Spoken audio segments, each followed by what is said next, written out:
गोस्वामी तुलसीदास जी क्या भाव क्या है? जो आनंद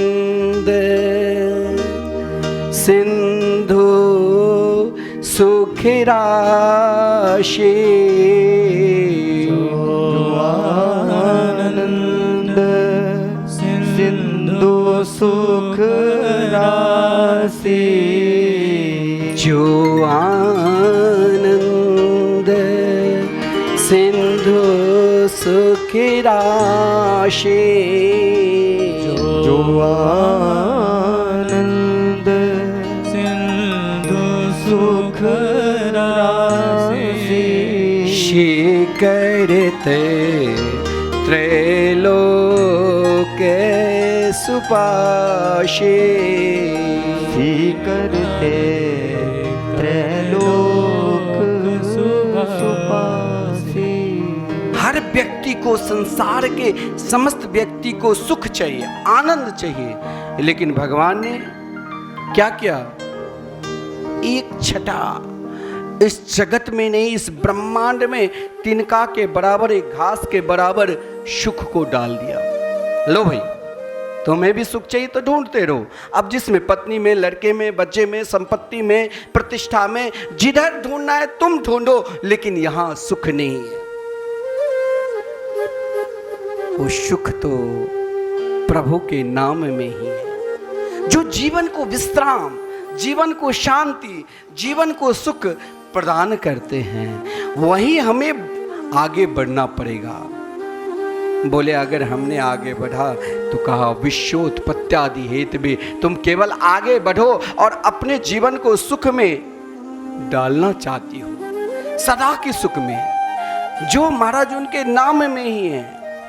वहां सागर है, सुख की सागर है, अथाह है, अंत ही नहीं है। जितने आनंद बढ़ोगे, जितने आनंद बढ़ोगे, संसार के सुख तो महाराज वही है, उतरती है, नहीं कहते जो उतरती है, चढ़ती है मस्ती, वो हकीकत में मस्ती नहीं है। हमें तो उस मस्ती पर चढ़ना है जो हमें उतरना ही नहीं है। हमें तो कबीरदास जी जैसे, हमें तो तुलसीदास जी जैसे, हमें तो रंती देव जैसे, हमें राजा हरिश्चंद्र जैसे,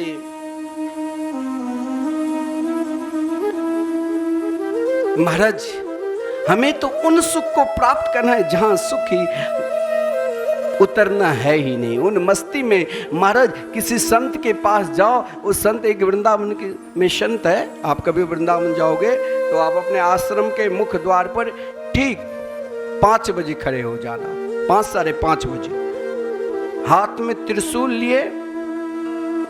मैं भी जब परिक्रमा लगाता हूँ ना, तो उन संत को, वृंदावन में रहता हूँ तो कोशिश रहते रोज परिक्रमा लगाऊं, तो उन संत के दर्शन आपको मिलेगा ठीक जहां से प्रारंभ करते हैं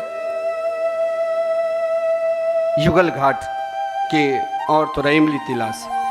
वहां अपने हाथ में पहले पुष्प के कम से कम 4-5 किलो पुष्प हाथ में लिए, एक हाथ में त्रिशूल लिए और अगरबत्ती एक जलाकर दौड़ आधी घंटा में पंचकोशी परिक्रमा दौड़ते हुए कर लेते हैं। नित्य आपको दर्शन मिल जाएगा। मिथिला कुंज आश्रम के आप द्वार पर खड़े हो जाइए, प्रातः काल उठते ही परिक्रमा में आप परिक्रमा करो ना करो, एक से एक महापुरुष संतों की दर्शन मिल जाएगा। आप कुछ मत करिए, ना बोलिए ना देखिए, केवल हाथ जोड़कर दर्शन करते रहिए। उसने आपने हाथ भी जोड़ा। भगवान इतने दयालु है, इतने कृपालु है, आप केवल हाथ जोड़कर दर्शन करते हो। महाराज रोज चामुंडा देवी के में पहले आरती से पूर्व, पूजा से पहले पुजारी जी को पुष्प डालकर और दौड़ते ही रहते, दौड़कर संपूर्ण परिक्रमा कर लेते। एक अगरबत्ती जब तक जलता है तब तक उनके परिक्रमा पूर्ण। ऐसे ऐसे संत महात्मा हैं। यही तो आनंद है, यही तो सुख है, यही तो प्रसन्नता है। और क्या प्रसन्नता है? और इन प्रसन्नता में जब हम स्वयं को डूब जाएंगे तब ही विश्वोत्पत्त्यादि हेतवे योग क्षेम भाम्यम। फिर तो हमारे समस्त योग क्षेम देखने वाले मेरी गोविंद, मेरे कन्हैया, जिसके विषय में ही कहा गया है विश्वोत्पत्त्यादि हेतवे, जो स्वयं विश्व की पालन, विश्व की विस्तार और अंत में विश्व को अपने में ही समाते हैं। बोले अगर महाराज हम उन स्तर तक पहुंच जाने के बाद भी कभी कभी क्या होता है, जो हम अपने स्तर को बहुत आगे बढ़ा दिया, फिर भी हमसे किसी कारण वशात घर में रहता हूँ, परिवार में रहता हूँ, सगे संबंधी में रहता हूँ, व्यापार करता हूँ, अन्य बहुत सारे कार्य है जिससे हमें कभी न कभी अधर्म भी हो जाता है। और जब हमसे अधर्म हो जाता है, जब हमसे पाप हो जाता है, तो कैसे भगवान के निकट जाऊं, जरा शर्म आती है। अरे शर्म तो उस समय करना चाहिए, दुनिया में हम क्या करते हैं क्या नहीं करते हैं, जो नहीं करना चाहिए वो भी हम करने लग जाते, तब शर्म करो।